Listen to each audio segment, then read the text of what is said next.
होता है और एक आत्मा का जन्म होता है। शरीर का जन्म तो हर व्यक्ति का होता है और आत्मा का जन्म तो किसी एक का होता है।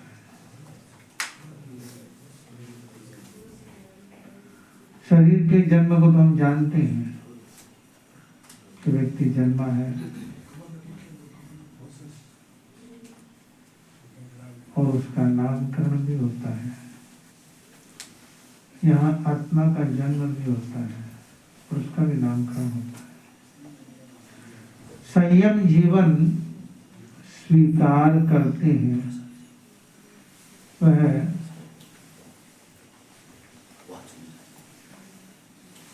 शरीर से नहीं करते, आत्मा से करते हैं।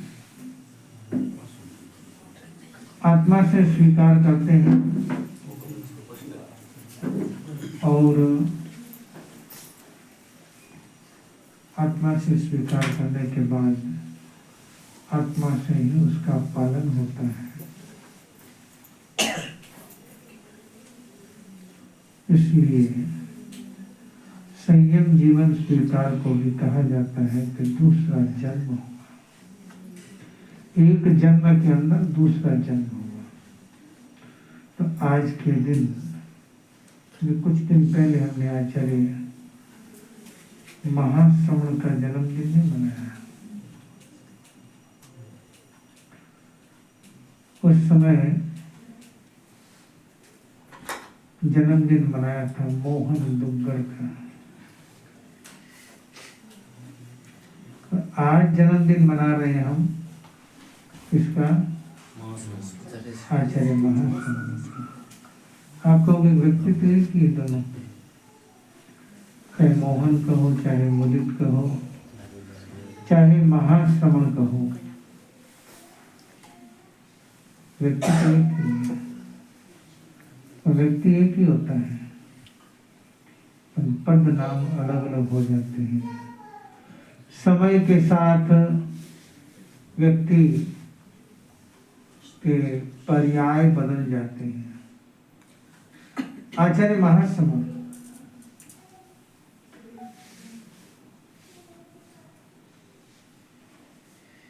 आज 50 वर्ष उनके दीक्षा पर्याय के पूरे हो रहे हैं। 50 वर्ष पूरे होने पर एक माना जाता है कि संयम पर्याय के 50 वर्ष पूरे करना है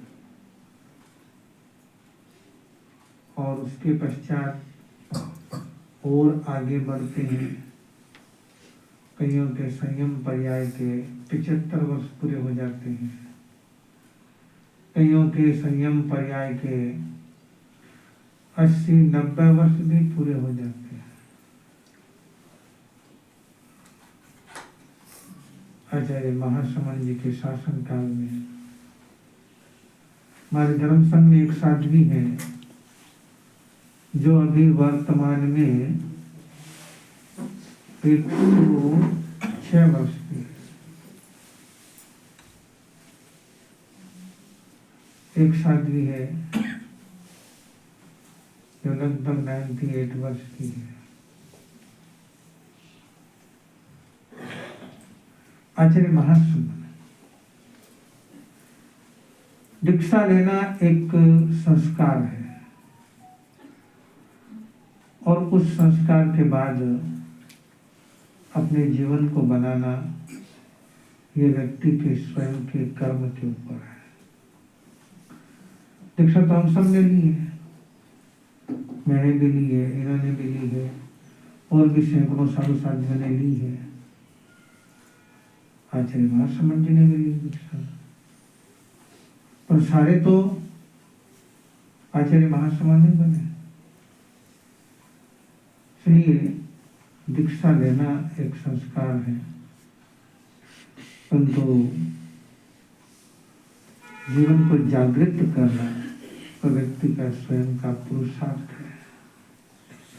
आचार्य महाश्रवण जी ने आचार्य बनने का पुरुषार्थ नहीं किया। आप सोच रहे होंगे कि उन्होंने दीक्षा लेने के बाद में ये पुरुषार्थ किया, ये प्रयत्न किया कि वे आचार्य बने, नहीं, मैं जानता हूँ उनको बचपन से, क्योंकि 47 वर्ष मेरे को भी दीक्षा के पूरे हो रहे हैं और 50 वर्ष उनको हो रहे हैं। 48 वर्ष से मैं उनको निकटता से जानता हूँ।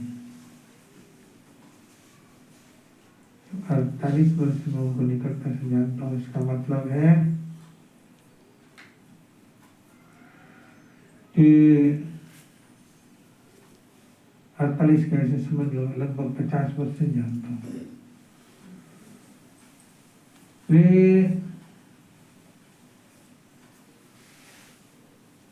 बचपन में एकदम मौनी थे। 10 बार बुलाते तब 1 बार बोलते थे, पर आज भी बोलते नहीं ज्यादा।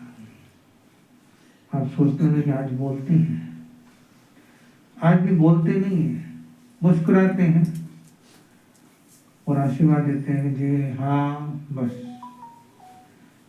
आप सोचोगे कि वो बात करते हैं, बात नहीं करते हैं। आप जाते हो, आप अपनी बात कह देते हो, वे सुनते हैं बड़े ध्यान से। आवश्यक होता है तो 2 या 3 शब्दों का प्रयोग करते हैं। अच्छा, धर्म ध्यान करना, मंगल पाठ, ज्यादा नहीं बोलते। परंतु एक चीज है कि पहले उनके चेहरे पर हरदम मौन रहा करता था और अब उनके चेहरे पर मुस्कान रहती है। पहले मुस्कान देखने को नहीं मिलती थी, अब उनके चेहरे पर मुस्कान रहती है। पहले वे अपने आप में लीन रहा करते थे, न बोलते, न घुलते मिलते, न किसी के साथ बैठते। वे अपने अध्ययन में लगे रहते, पढ़ते रहते, सीखते रहते। हम सोचते कि इतना पढ़ाकू भी क्यों बनना है,